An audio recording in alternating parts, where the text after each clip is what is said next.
Reports from the British Embassy about driving licence needs for tourists have been confirmed, showing that the actual law requires tourists to have either a Thai licence or at a minimum an international driving licence. Without either, in the case of an accident, insurance companies do not have to cover claims. If this law is truly to be re-affected, then the whole question of rentals here needs to be reviewed, as car and bike rental companies regularly accept foreign licences from prospective renters. More on that for sure in the coming days.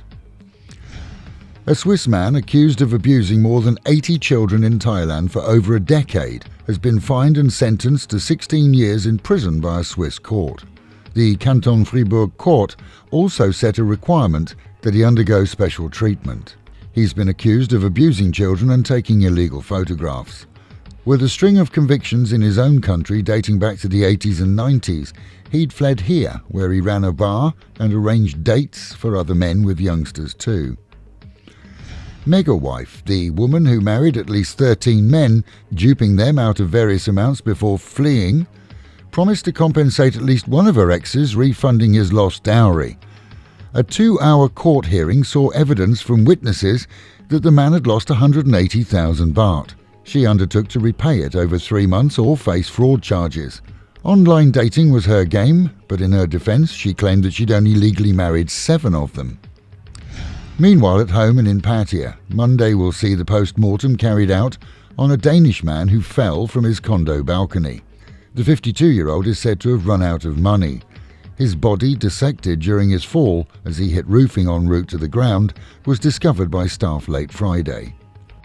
A newspaper editor has published claims that a foreign police volunteer made veiled threats against the editor and his family unless he removed the humorous tales of Russians operating a seduction training seminar here in the city. The story itself has more twists than a mountain trail, including claims by one that she had state secrets to trade in return for her release. The details of the case were released by genuine police authorities to the media last week. For whatever reason, the volunteer, who'd acquired a pretty outfit to make him look like a real policeman, claimed to be a special agent to the DSI and demanded that the story be removed. As a reminder, only Thai nationals can be proper police officers here. Non-Thais have no power of arrest and are not legally allowed to carry firearms.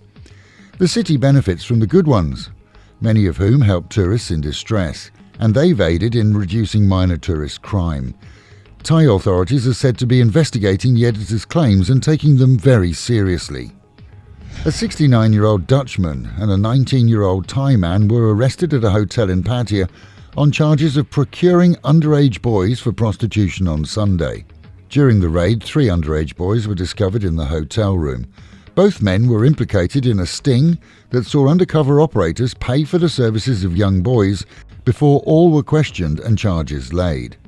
It was, we're told, thanks to 2 undercover men, both Western, that the raid was successful, proving then that there are good police assistants as well as not so good.